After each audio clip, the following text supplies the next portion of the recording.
Welcome to the Apple Insider Podcast. This episode is brought to you by Amazon Pharmacy. Learn more at amazon.com/AppleInsiderRx. And we're brought to you by Headspace. Get a free 1-month trial when you go to headspace.com/AppleInsider. And finally, the Nebia by Moen Spa Shower. Get 15% off Nebia products right now if you go to Nebia.com/AppleInsider.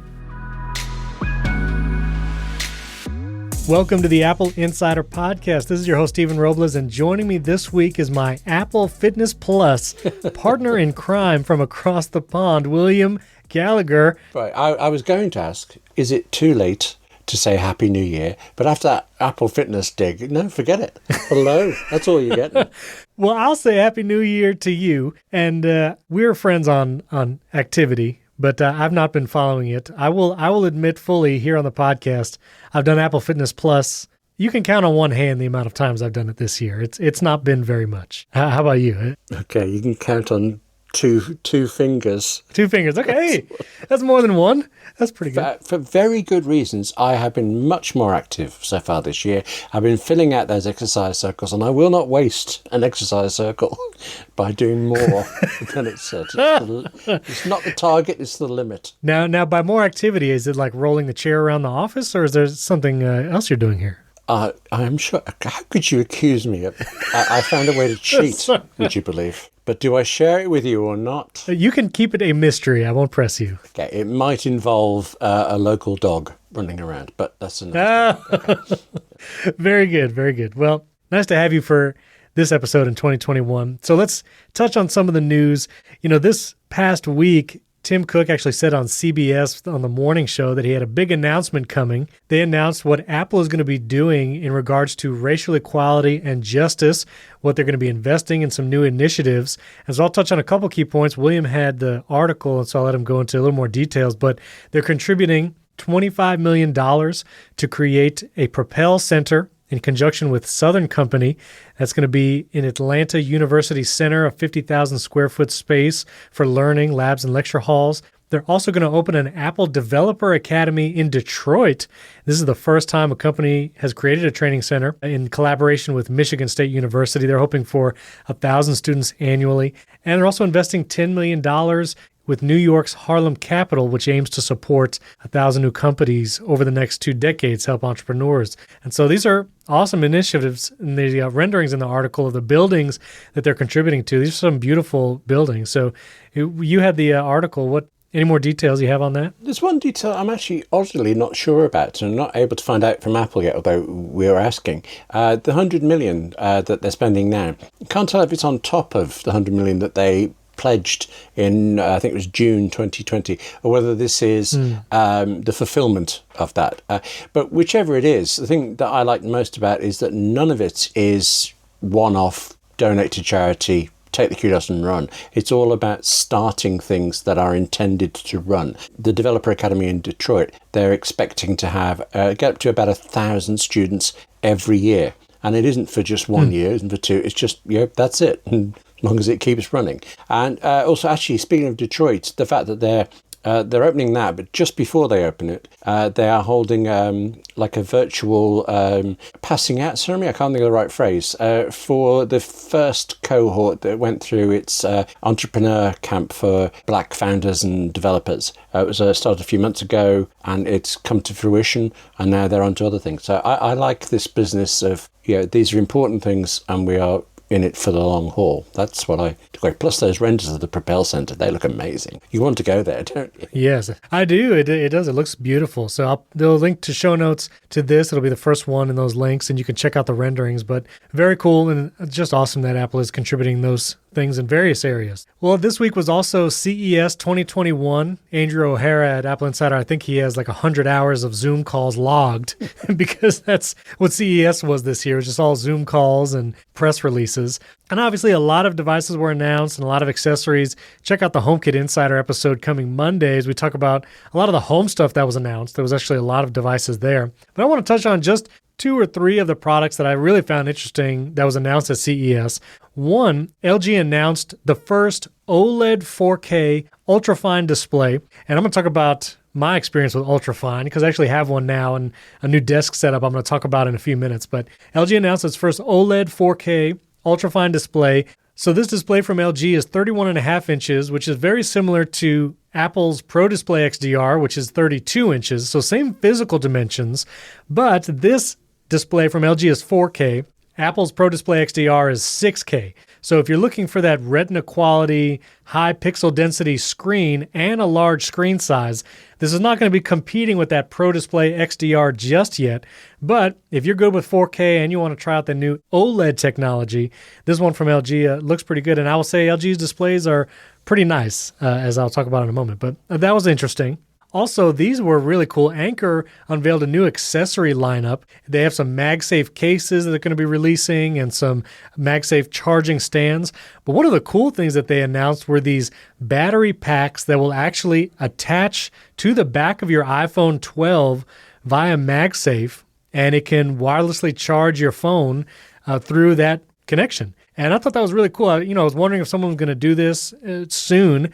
And Anker seems the first one to market. And so I've, used portable battery packs in the past, some from Anker, some from Mophie. But to be able to just slap a battery pack onto the back of your iPhone and it's charging it immediately, you don't need any cables or need to worry about that.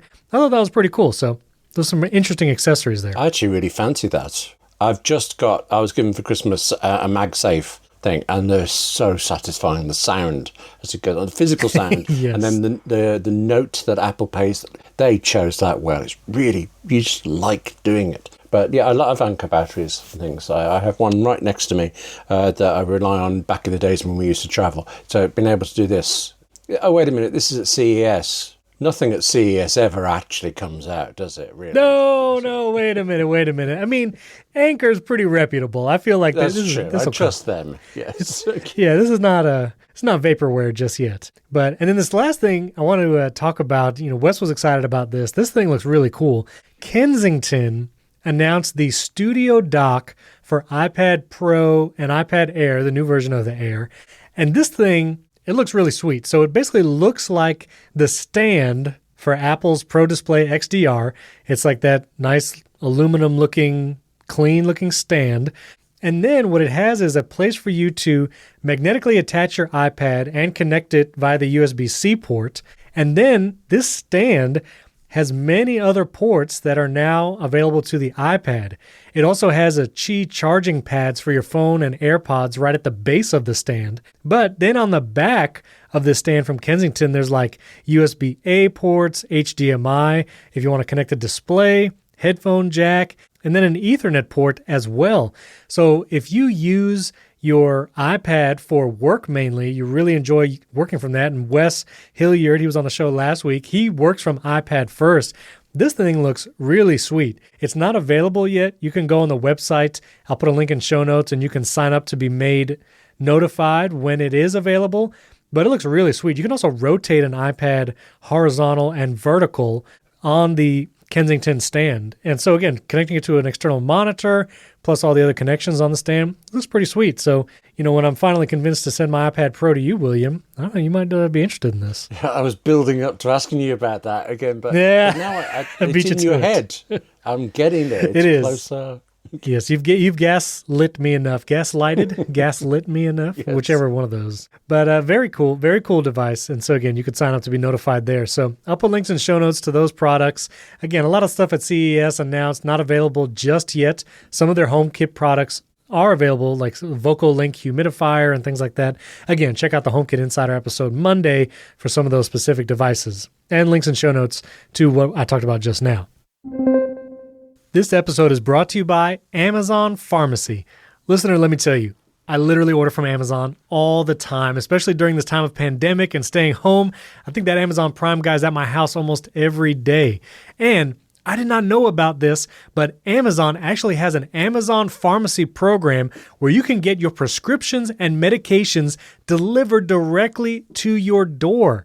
Amazon Pharmacy is super easy to use. You can have your doctor's office just send your prescription straight to Amazon Pharmacy and it will be delivered right to your door. You can use your insurance, and Amazon Pharmacy works with most insurance plans nationwide, and Amazon Prime members get free 2-day delivery And you can save on prescription medications when paying without insurance. Maybe your insurance doesn't cover it or you don't have the insurance right now. You can save on those prescriptions with an Amazon Prime membership. I've worked with my doctors and healthcare professionals to send prescriptions to Amazon Pharmacy, and it's super easy. They send it on, and then you get the medication directly to your door. Amazon Pharmacy will coordinate with your doctor to receive the prescriptions, and it's just as convenient as shopping on Amazon for everything else. It's one less errand. You don't have to go to the pharmacy. You don't have to drop off a prescription or go pick it up. It arrives at your door and you're done. It works with most insurance plans nationwide. And again, when you're that Amazon Prime member, you get free 2-day delivery and savings on prescription medications when you're paying without insurance. They make it very easy to see the difference paying with and without insurance when you check out, so you have all the information visible and easy to understand. Again, Amazon Prime members, you can save on prescription medications when not using insurance and get free 2-day delivery. Learn more at amazon.com/AppleInsiderRx. That's all one word. AMAZON, Amazon.com/AppleInsiderRx. Amazon.com/AppleInsiderRx to try out Amazon Pharmacy. Our thanks to Amazon Pharmacy for sponsoring this episode. I want to discuss my new desk setup. And so last week I was talking to Wes Hilliard and trying to figure out, I want to be able to dock my M1 MacBook Pro and use it obviously as a laptop away from the desk, but then have a nice desk setup with mouse, keyboard, and the large display. Was trying to figure out what display I wanted to get, contemplating what's best to use with a Mac. So I actually got all the stuff in between last episode and now, and I currently have the 4K LG Ultrafine display. I got one renewed. I mentioned it on last week's episode. You can get them on Amazon refurbished or renewed, basically new. To me, someone that looks great, and there's no blemishes, no spots on it, so it looks great. So I'm using the LG Ultrafine 4K. It's 24 inches. And then I also got the Bridge vertical dock. Bridge is BRYDGE. The Bridge vertical dock for the 13-inch MacBook Pro, which the Bridge dock is really cool because it has 2 Thunderbolt 3 ports coming out the back of the dock. So when you put your MacBook Pro in it, you still get 2 ports coming out, just like if you were connecting it directly to your MacBook. So that's cool. And so I have one cable going to the LG Ultrafine, and then I have another where I can put a dock for all the other connections that I need. So I have the LG Ultrafine 4K, the vertical Bridge dock, and then been trying out various keyboards and mouse combinations, and I'll talk about that in a minute. But I have to say, it is really nice to just be able to take my MacBook Pro out of my bag, stick it in the vertical dock, and I'm immediately feels like I'm sitting at a desktop computer. I have my mouse, keyboard, and all that, big display, and everything's connected that I need to. And it's been really nice. So we had a listener suggest, other monitors. Wes and I were trying to figure out what are the best monitors to use with a Mac. Listener recommended a BenQ monitor, a Design View, which does look really nice. I'll put a link in show notes to that. But I went with the LG Ultrafine. It's nice because there's all USB-C ports on the back, 2 of them being Thunderbolt. So I've attached things like that, whether I need to charge or just an accessory. And it's been great. I will say the Bridge vertical dock, when I initially hooked it up to the LG Ultrafine, I put my MacBook Pro in there and, I was expecting it to be really, really precise as far as putting the MacBook in and not being much wiggle room. But there is a gap between the MacBook Pro and kind of the edge around this part of the dock. So it's not like super airtight fit, but it's pretty secure. And then the vertical dock, it actually has this piece inside that goes up and down. It moves up and down when you put your MacBook in. And I was unsure how far down I needed to push it in order for the 2 USB-C ports to connect to the connections in the dock. And so when I first tried it, I thought I put it all the way down, but it wasn't connecting to the LG display. So I had to take the MacBook out, connect it directly to the display, make sure everything was working. And then I found that the Bridge vertical dock, when you put your MacBook Pro in it, you kind of push it down pretty firmly, and then you hear a click, which means that both of those ports are now in the MacBook Pro 13-inch, and it is connected. And then it pops up on the LG Ultrafine and all that. So that was just a little quirk. If you do get a Bridge vertical dock, don't be afraid to kind of push down on it a little firmly to make sure it actually makes the connection. But it's been a nice experience. I've enjoyed sitting at a desk and feeling like I have a desktop Mac. There is one obvious thing missing. What's that? A photograph. You can't just dangle all this. You Oh, want to see it in action. Sounds great. yes, very good. Let me send you if. I'm particularly taken with that business about the dock not being very firm for it. Because aren't there some where you buy it, but then there are like little inserts to fit, whether you've got an MacBook Air or a MacBook Pro or something? Is that, am I thinking of a completely different? Well, for this, Bridge sells a dock for every specific size. So if you're going to buy a vertical dock from Bridge, you have to tell it what year and what model and what size. So if you have a 16-inch MacBook Pro, that's a different dock that you would purchase from the drop down. If you have a 13-inch Air as opposed to a Pro, that's a different vertical dock. Oh, right. So it is very specific to your model. And it doesn't come with any inserts. It's just you screw in the bottom base plate and you're good to go. And that's it. And so I just sent you a picture, William, so you could see the setup. Yes, and you appear to work in an Apple store. That's what this looks like to me. Have you got one of those great desks? Well, this is a desk of a co-working space I'm actually at. Oh, I see. So it is not a home office per se. It's a co-working space, which in the time of pandemic has actually been pretty quiet. So it is a kind of an ideal situation. But that's the setup now. So some quirks, though, as I have explored this setup. You know, I've seen people tweeting about Bluetooth issues on M1 Macs, and I thought they were all crazy because I was not experiencing it. But it's because I wasn't trying to connect multiple Bluetooth devices simultaneously to my M1 MacBook Pro. So when I tried this setup for the first time, I was using a Bluetooth Magic Keyboard, a Bluetooth Magic Mouse, and then I tried to connect my AirPods Max to the MacBook, and no dice. Just circled and circled, would not connect for anything. Even restarting the MacBook, I wasn't able to get them all to connect at the same time. And even between the keyboard and the mouse, I had some connectivity intermittent issues where I would lose connection to the mouse sometimes. And that was pretty frustrating. And this was like the first time I was using it. This was not like it worked great for a couple of days and then I experienced this. This was like day one Bluetooth issues with this setup. So Apple has said that they're going to be releasing a fix in macOS Big Sur coming very soon, but I will say it makes this setup actually kind of difficult to use at times. Yeah. With the Magic Keyboard, I can connect it directly with a Lightning to USB-C cable if I want to connect the keyboard directly. I don't have a Magic Trackpad at this desk, so I can't, as you all well know, I can't plug in the Magic Mouse and use it at the same time because charging port is conveniently placed on the underside of the Magic Mouse. So there are sometimes like I have to choose what Bluetooth device I'm going to connect. If I connect with the Magic Mouse, sometimes I have to use my AirPods Max with like my iPad and listen to something through there because it just will not connect to the MacBook. So the Bluetooth is definitely an issue when you're trying to connect multiple devices. And hopefully that fix comes very soon. I know there's betas released for Big Sur recently, but yeah, that can be frustrating. Other than the Bluetooth issues, I will say it is really nice. The other thing is with Touch ID, you know, obviously when I'm using my MacBook with just as the computer not docked, the Touch ID is super convenient for logging in and passwords, Apple Pay, all that kind of stuff. When it's docked like that, sometimes I can use the Apple Watch to authenticate. So when I want to unlock it, it will use the Apple Watch that I'm wearing and it'll unlock automatically. And I don't have to put in the password. But for some apps like 1Password, where it would normally just ask for my fingerprint to unlock 1Password, I actually have to type in the password because there is no like Apple Watch connection where I can unlock 1Password with my Apple Watch.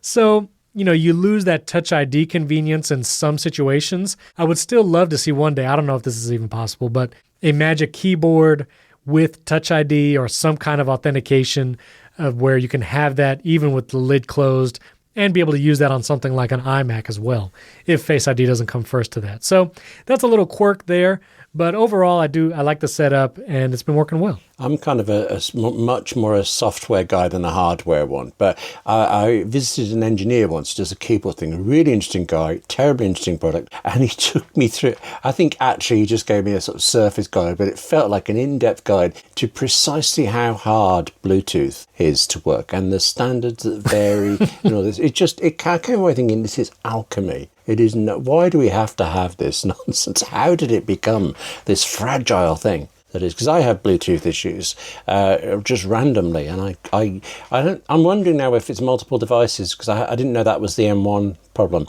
I'm going to have to check out what I'm doing with this, but it appeared to be just in the middle of a sentence, my keyboard will go, nah, I'm not going to bother with that, Right. and then come back later when I don't want it. So, okay. Yeah. Throw sugar over your shoulder and get wired devices.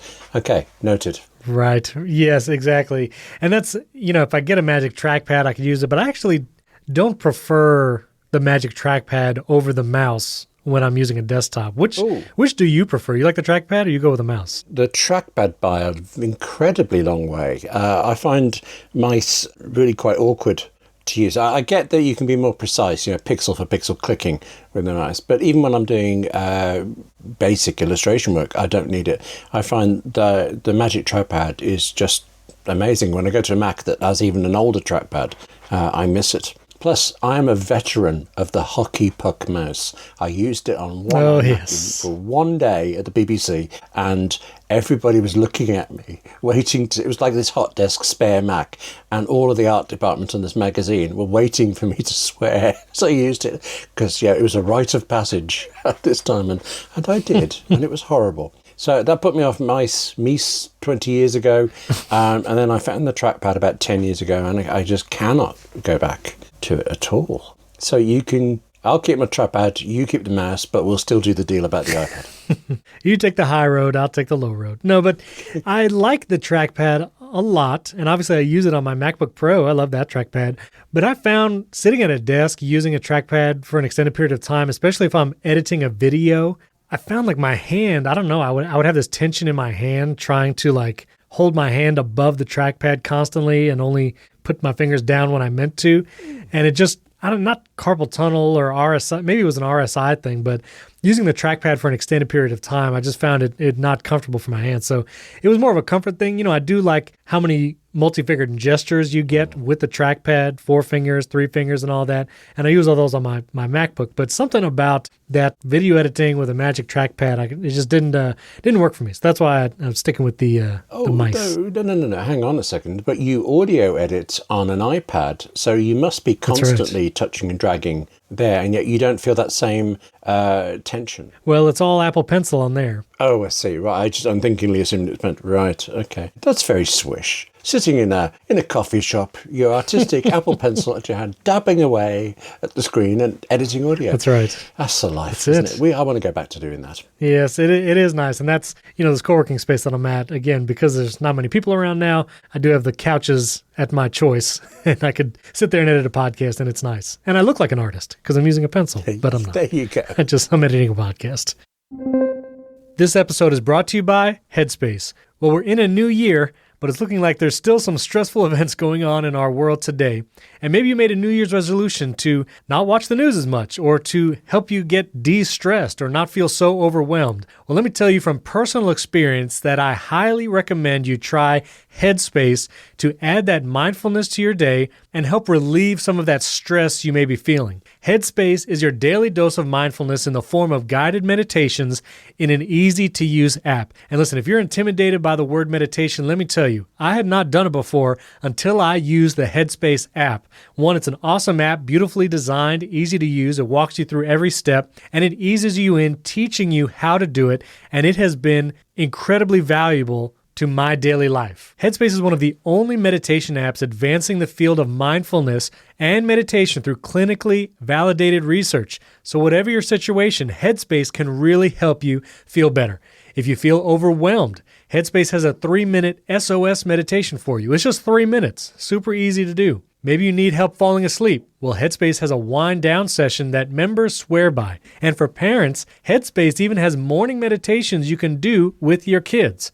Headspace's approach to mindfulness can reduce stress, improve sleep, boost focus, and increase your overall sense of well-being. And I want to tell you personally that I can get overwhelmed at times when I look at my to-do list, especially in the morning, and if that list just got longer overnight, I'm checking emails in the morning, Taking those few minutes right at the start of the day can really help put your mind at ease, help you get ready to focus on that task list, and you can approach the day not starting stressed out, and it makes such a difference. Headspace is backed by 25 published studies on its benefits, 600,000 five-star reviews, and over 60 million downloads. Headspace makes it easy for you to build a life-changing meditation practice with mindfulness that works for you on your schedule, anytime and anywhere. You deserve to feel happier, and Headspace is meditation made simple. Go to headspace.com/AppleInsider. That's Headspace, just like it sounds, .com/AppleInsider for a free 1-month trial. You can try it for an entire month, and you get access to Headspace's full library of meditations for every situation, including those beginner-type lessons to really get you acclimated to mindfulness and meditation. This is the best deal offered right now. Go to headspace.com/AppleInsider today. Our thanks to Headspace for sponsoring this episode. So I also wanted to mention, as we're talking about devices with MagSafe and charging, Andrew O'Hara reviewed the Belkin 3-in-1 MagSafe charger, and I couldn't resist. I picked one up, and just real quick, I have to say, it is really sweet. I had the MagSafe Duo, where you can charge your iPhone and Apple Watch from Apple. It's Apple's product. But man, the Belkin 3-in-1 really takes MagSafe to the next level. I wasn't sure how I would like my phone just kind of dangling in midair because of the MagSafe. The Belkin one, it's like kind of high up, and your phone is just not vertical. It's at maybe like a 30-degree angle or something. But it is super secure. My phone stays on there charging overnight, and I don't worry about it coming off at all. You can put it vertical or horizontal on that charging plate, and that's pretty sweet. The Apple Watch, same thing. It hangs up there in midair, but really secure. The magnets charges overnight. And then it has that third place for your AirPods or AirPods Pro, where you can charge it via Qi charging right there on the base. So yeah, I have to say it's really sweet, and I understand why Andrew gave it 5 out of 5 stars. So if you haven't gotten that MagSafe Duo and you want to get a MagSafe charger for your nightstand or maybe your desk, and you're looking at the different options, that Belkin 3-in-1 is really sweet. The white one is in stock and ships pretty quickly. I got mine in just a couple days. There's a black version coming, but I think that's February shipping time for that. So that's pretty cool. So you said you got a MagSafe thing for Christmas. You get the Puck? I got the Apple's kind of regular one, so they're quite long lead, and the Puck thing for it, which is currently by my bed, but I had it by my desk for a bit, and now I kind of want them in both spots. So maybe I have to yes. buy the Belkin thing. You might have to. Though you were really quick getting it. I mean, last I heard they were delayed, and then suddenly they were out, and you got one straight away. Apple must love you, isn't it? Service. It's Stephen who sent it down. That's right. Ship it away. No, I bought it through the Apple Store. And so I think that was the trick. Wasn't sure if it was going to be available January 8th, if it was going to be delayed. And so I just checked the Apple Store January 8th when it was rumored to be available, and boom, it was there. And if you switch between the black and white color in the Apple Store app, you do see the shipping times change. The black one was like 3 to 4 weeks. So went over to the white and got like next day shipping. So if you want it, check it out in the Apple Store. Yeah, it's pretty nice. It doesn't appear to be available in the UK Apple Store yet, unfortunately. Oh! Okay. Sorry, across the pond there. Tantalized. Again? Yeah. Now, what is the status currently on the physical Apple stores in the UK? Are they all still closed? They're all closed. And I don't believe there's an exception for Apple, but most places are not even doing click and collect at the moment. Wow. So it's just shuttered completely. Not for very much longer. Well, in theory, about February the 15th, I think it is, that things are supposed to come out of lockdown again, but we don't know if that'll be extended further, unfortunately. Gotcha. Well, yeah, I'm sorry for those. I know I saw, a couple of weeks ago that everything was shutting down. And so they haven't given a estimated things might open up at this time. You said February 15th? Apple hasn't said anything. They're just following government guidelines. The trouble is, I don't mean to knock the government here, but the guidelines change. So, from day to day, they are radically different to the extent that we're kind of numb to it now. And it's just, we check in the morning, can we go out yet? No, and carry on. I think it's highly likely that the lockdown will continue further than the 14th or 15th, whichever one it is, but officially we're still expected to be free of it by then. Gotcha. I was having such a lovely time talking about key chargers and MagSafe, and now you had to bring in the real world. Sorry. I know. Well, we'll talk about the real world again later because you say you want to talk bad about your government. We had quite a number of events over here in the U.S. and how that relates to technology is Really? interesting. Yeah, you may have heard. You may have heard, maybe. But before we get to all that, iOS 14.4 beta, a new beta was released, and we talk about it on HomeKit Insider as well, but if you have a HomePod Mini, which I know you do, William, or at least your wife does, I don't know if you guys share it. Does she share it with you, or does she say, don't touch my HomePod? I think I told you I was buying her one for Christmas. Yes. I caved and gave it to her early because I'd got it straight away. Right. And it was in my office and I just couldn't do it. I had to give it to her. So then obviously I had to think about a new Christmas present, and actually she separately got a HomePod Mini from someone else. So we have two. And we've discovered nice. the delights of intercom through those two that are around the house and the HomePod next to me. And we're finding that remarkably useful. So yes, very keen on anything to do with HomePod Minis. I now want one for the kitchen, but there's a limit. You've got to stop somewhere. Sure. I definitely want to hear about that, your intercom experience too. That's very interesting. But with iOS 14.4 beta, there is an update for the HomePod Mini that will be coming that utilizes the U1 ultra wideband chip in both the HomePod Mini and the iPhone 12s. I believe the iPhone 11s also have the U1 ultra wideband, and you'll be able to hand off audio from your phone to HomePod Mini and back much more quickly, more secure, and easily, and using the ultra wideband. So when 14.4 comes out publicly, if you have a HomePod Mini and an iPhone 11 or 12, you should try off that handoff feature. Andrew has an article and a video talking about that, so I'll put that in show notes. And also in iOS 14.4, there was updates to the Find My app, and there's a new splash screen when you open Find My for the first time in iOS 14.4, and it talks about the ability to include other devices into the Find My app.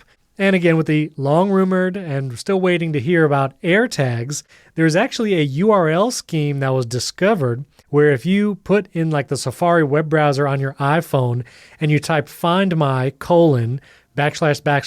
items into Safari, it triggers a URL scheme that opens the Find My app to a Find My items screen. So right now, if you open the Find My app and you're on the public release of 14.3, you could see other members of your family or other friends that you may have accepted to share location with, and you can see your devices in there. And this looks like it's going to be adding additional items, even third-party items. Belkin is actually going to be using this tracking service, so they'll be included in the Find My, the new Belkin wireless earbuds.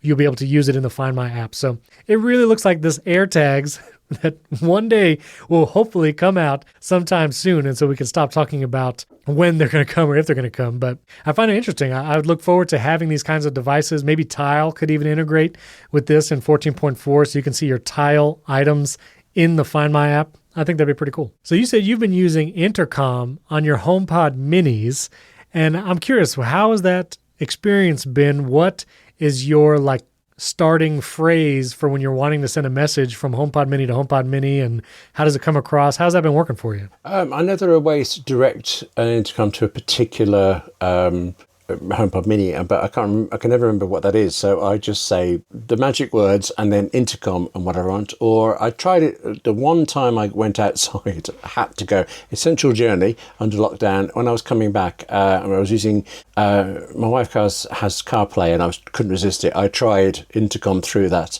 and just told her I was on the way back. And I did that by saying announce to everyone, and it worked for it.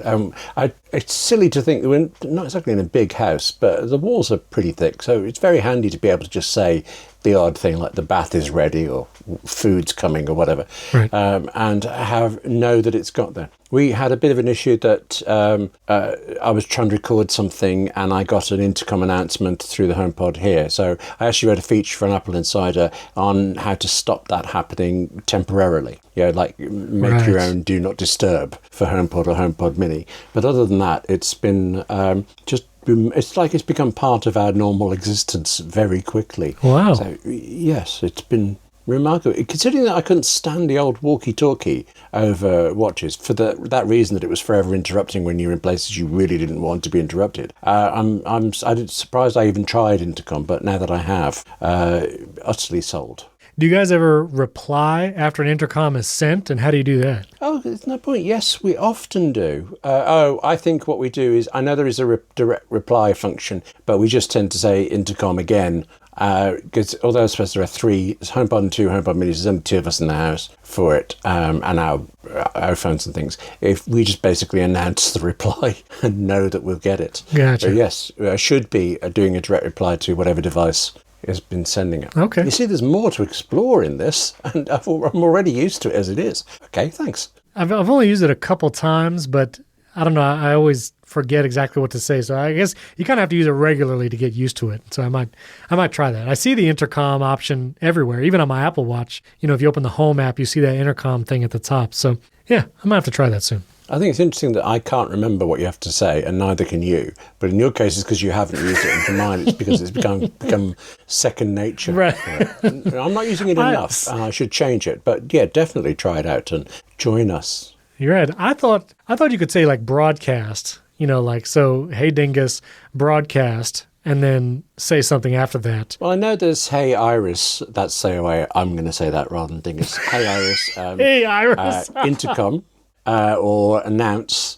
I think there's also a tell. I think gotcha. There was one time when a message I sent, the message began with Angela's name, and it said, I can't send it to a particular person, or something like that. And there's one point where, actually, as a gag, Angela sent me a text saying she needed the URL for a Zoom meeting, and I couldn't resist it. I sent her an intercom announcement, and I said over it, easy to just tell you, https:// and I was only going to go a few letters into it and then admit, yeah, you know how long Zoom links are, and I thought this would be fun. Yes, Stop looking at me. It was funny at the time, except for some reason, the intercom did not relay that message at all. Didn't just stop after I spoke and began the URL. It didn't relay the message at all. So she came up about 10 minutes later going, duh, where's the... Wow, frustrated at me, actually. Because it did. There's no like cue to tell you it stopped listening, really. No, there's yet another nice Apple sound when it begins listening. But then you just sort of stop and look at it for a moment. Or at least I used to at first. Now I say it and my mind's gone back to whatever else I'm working on until or if I get a reply. Right, for sure. Interesting. Well, I'll try more often. We'll report back next time we're on together. This episode is brought to you by the Nebia by Moen Spa Shower. You've heard me talk about Nebia before, and I've been using the spa shower for months now, and I absolutely love it. From the design to the spa-like experience in the shower, this thing is incredible. Nebia started in Mexico City, where water shortages were a big problem. They came to Silicon Valley to raise money, and Tim Cook was one of Nebia's first investors, the Apple CEO. Nebia was developed by former Tesla, Apple, and NASA engineers to create a superior shower experience while saving water. And get this, Nebia has currently saved over 175 million gallons of water. So let me tell you about the shower. The Nebia by Moen Spa Shower is incredibly easy to install. I'm not a very do-it-yourself guy, but the instructions they give you with all the right parts and pieces, it really only took me about 15 minutes to swap out my old shower with the Nebia by Moen Spa Shower. It looks beautiful. It comes in several different finishes. I have the nickel fingerprint resistant finish, and it just looks great in the shower. But the best part is the shower experience. I have the Nebia by Moen Spa Shower and the wand that comes with it, and it just envelops you with water. It's really like a spa-like experience, and I got this term from them. The thermal comfort level, meaning how hot it gets, is great. Even my kids love it. They've been using it just as long as I have, and they never get tired of that shower experience. I love that it's height adjustable, so you can raise and lower that top shower head. You can even go to Nebia's website, and they have a calculator that will tell you, based on your location, how much you will save in money when using the Nebia by Moen Spa Shower, because it saves water and saves you money. It actually saves 45% of water compared to other standard showers, but it has 2 times greater coverage. And this is Nebia's most advanced and affordable shower yet, starting at just $199. Again, the Nebia by Moen Spa Shower comes in 4 finishes, and you can also get this really cool shower shelf to match. You can hang your little loofahs and sponges and put your shampoos on top of it. It looks great. So right now, there's 15% off Nebia products for listeners of the Apple Insider podcast. Nebia doesn't usually do sales, so this is a great opportunity to jump on it. Go to Nebia.com/Apple Insider. take a look at all their products, and then use the coupon code AppleInsider, all one word, when checking out. That's Nebia, Nebia.com/AppleInsider, and then use the promo code AppleInsider when you check out. Our thanks to Nebia for sponsoring this episode. And so I wanted to point out these funny things from Samsung. Samsung announced their new S21 Galaxy phone lines, and a couple hilarious points. One, when Samsung tweeted about the Unpacked event, the promotion, they tweeted it from an iPhone. And I feel like social media managers and PR people everywhere, for some reason, still do not understand that when you tweet from a device, you can see on Twitter what device was used to tweet that thing. And so this tweet, the Samsung Unpacked event, such and such, it was tweeted January 13, 2021, with Twitter for iPhone. And this is just hilarious. I know there's actually been cases in the past. I think it was Oprah and somebody else. They were talking about how much they loved the Microsoft Surface and then, loved this other thing. And it's tweeted from iPhone. It's like, we just know the truth. We know. For some reason, when it's an announcement like this, and it's a PR company that did it, I feel for them, because it's like, they're doing their job and they just didn't think about this bit. But when it's a celebrity endorsement and they're gushing about how much they like something, and then in the next line, unless they're trying to send us a coded message, right. The fact that they are not using that, I'm under duress. Yeah. Yes, it is. Maybe they're trying to say that they're in danger. I don't know. Also, with Samsung releasing these new phones, The Verge and others actually confirmed that even after Apple announced that no power brick was coming with the iPhone 12s, and Samsung saying, oh no, we include our power brick. We're not like those guys. Now with the S21 line, it's confirmed that Samsung is also leaving out the power brick from their phone boxes.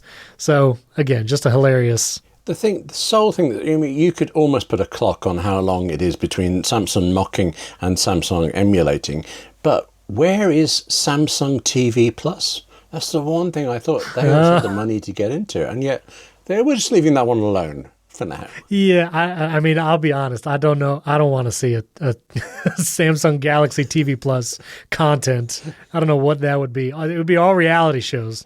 No, I don't know. But that would be, okay. No, thank you. No, thank you. Well, speaking of stuff that was happening in the U.S. last week and up till now, how it relates to technology, I want to talk about Parler just for a moment. Parler is the social network that came about just recently, probably earlier this year, maybe last year, but is largely conservatives and conservative talk show hosts and personalities on there. And they struggled with moderation, meaning they were not moderating a lot of comments. And there was a lot of dangerous comments and violence-inducing comments talking about just really terrible things. So the Apple and Google actually told Parler that unless they start instituting stronger moderation practices, that they were going to be taken out of the App Store. And they did not change the moderation practices. Parler didn't, even after the January 6th event here in the capital of Washington, D.C. And so Apple and Google removed Parler from the app stores. So you cannot download Parler if you did not already have it on your phone. Even at the time of this recording, at the end of this week, so January 15th, you cannot get Parler downloaded from the App Store or Google Play Store. But even more so, even though it was removed from the app stores, if someone had it on their phone, they could continue to use it until Amazon, who runs the AWS, Amazon Web Services, Parler was using Amazon as the backend to power the app and all the servers. Amazon made the same threat, meaning, change your moderation or we're going to shut it down. Again, without changing, Amazon also followed through, just like Apple and Google, but this time shutting down Parler's Amazon Web Services, meaning even with the app on your phone, when you opened it, there was nothing there because the web services, the backend was non-existent. Amazon shut it down. And so Parler is trying to sue Amazon with this, because they took away or censorship, and they are trying to find another service provider for the back server side stuff. I just found this incredibly interesting. And then, talking to certain people, seeing people comment on the internet, there's really confusion on, what is censorship, which we won't get into a ton here, but also like what companies did what. I heard some people even say like Apple shut down Parler because the headlines on the internet talking about Apple removing Parler from the App Store was somehow larger in the mind space of people. And so they immediately assumed that Apple shut down Parler, where in all honesty, while they removed it from the App Store, they couldn't shut down the service. It was actually Amazon who did, because the web services were shut down. So I just find it interesting, the confusion and kind of where blame goes in situations like this, when people don't really understand like how an internet service or social network like Parler actually functions, what it needs to function as far as like the web services side. So it was an interesting tale there, but it again is still shut down. Still, you cannot download it from the App Store or Google Play Store at the moment of this recording. Just interesting overall how that all went down. Well, I think perhaps because I'm in the UK, I had not even heard of Parler until all of this broke. And that makes me interested in how you know that we're all siloed in listening to the news that we're interested in or that we like or that says what we want to hear. But that's an example where the existence of a news service, if you like, a messaging service of a particular persuasion, totally escaped me because it's not something I'd ever use. And I was quite shocked that something so big could be around that even I thought I was aware of these things and that I'd missed it all. So I understand people not understanding, if you see what I mean, the whole chain of things. I suppose it's not anybody's job to know that AWS powers everything. But I think if one is concerned enough to be angry about something, one should be concerned enough to find out about it. Rather than just take the face value thing. Yeah, I agree. And just as a correction, Parler actually was founded in 2018, so it's like 2+ years old, but it really just rose to dominance, or at least into the like public conversation in this last year because of all that's been going on here in the US. And as of December 2020, before it was shut down, it had about 2.3 million active users, which, you know, if you compare that to the active Twitter users, Twitter has about 36 million daily active users. So, you know, nowhere near as big as even Twitter. And then again, you know, Facebook over 1 billion users and all that. So relatively small, but definitely made a lot of noise, at least here in the US. So one last thing about Parler, this was interesting. Gizmodo had a report that was actually showing the geo-tagged posts that people were posting to Parler on January 6th at and inside the Capitol building. Now, again, you know, when we talk about privacy and security, this is one of those things that you don't think about until after the fact, but Parler did not encrypt the geolocation data for posts. And even if you were to delete a post, Parler was only marking that post as deleted. It wasn't actually removing that post from its servers. And so all the geodata from posts that were made on Parler on January 6th from people at the Capitol building, actually, it was mapped by Gizmodo, where you can see all these little red dots of people posting to Parler that day during the riots and, you know, during the people as they came into the U.S. Capitol building. And so the denial to say that, no, Parler wasn't being used by these people going into the U.S. Capitol building, like clearly false, because you can see from the geodata of the posts where they were when they posted to Parler. So again, like, this is one of the situations, and we're going to see more of in the future, about privacy and security, especially when it comes to these social networking apps and services. So I'll put a link to that Gizmodo article in show notes. Seeing the map is a pretty interesting display of, you know, being able to use this data for something that is just an interesting development, I would say, in this whole Parler thing. So. I'm quite spooked by that, but I'm going to say maybe, for all we know, people were posting recipes and cat videos to Parler, and they just happened to be doing it in Nancy Pelosi's office. I mean, it could happen. It's sure. possible, so. We all know how many cats are at the U.S. Capitol building. Yeah, it's just overrun with cats. Yeah, exactly. Yeah, it's just something must be done about the cats. Yes. That's the thing. Yes. And so the last thing, we actually had a listener question, and we'd love to have more of this as you listen to the podcast. If you have questions about anything, and this question actually came from Dan on Twitter, and he was asking me about mesh Wi-Fi networks and if I have any recommendations about that there. He has actually an Airport Extreme and Express, which I had the old Airport Express as well. I loved that. And if Apple ever wants to, in all the different areas that is getting into product-wise, they want to get back into Wi-Fi routers. I'm not going to be mad, I'll be honest, and get mesh Wi-Fi. But for the current state of mesh Wi-Fi networks, one, I would look at the things that were announced at CES. There are Wi-Fi 6E routers that are now announced that will be available even as early as February of this year. Wi-Fi 6E is even faster and has more robust features for Wi-Fi 6. Apple devices don't support Wi-Fi 6E just yet, but surely future Apple devices will. So if you really want a future-proof, I would look at some of those Wi-Fi 6E mesh routers. I really like the routers that are coming from Linksys, their Velop line of routers, which they announced a 6E version is coming soon. I personally have the Linksys Velop Wi-Fi 6 router mesh network. It is not inexpensive. It is pricey, especially if you're getting multiple nodes, but I have found the Wi-Fi 6 performance to be incredible, especially on my Apple devices that have Wi-Fi 6.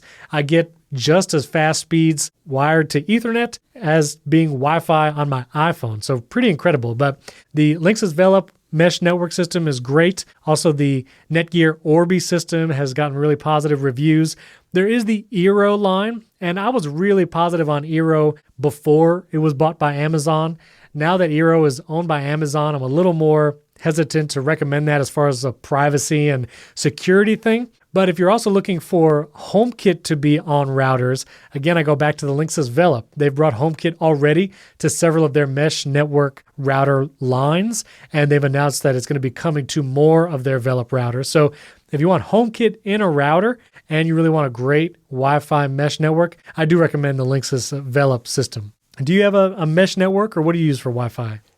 We use chewing gum and some string. Because actually earlier this week, as we record this, we lost all internet because apparently there was some work outside and workmen cut through the cables. It's my favorite. They managed to replace it later, but I was actually in the middle of a Zoom conference at the time, and I was about to work for AppleInsider, and I then had to host a workshop in the evening for a couple of hours. So all in all, it was quite a pale kind of day. For me. But for what it's worth, part of the fix was because they can't come into a house because of lockdown conditions.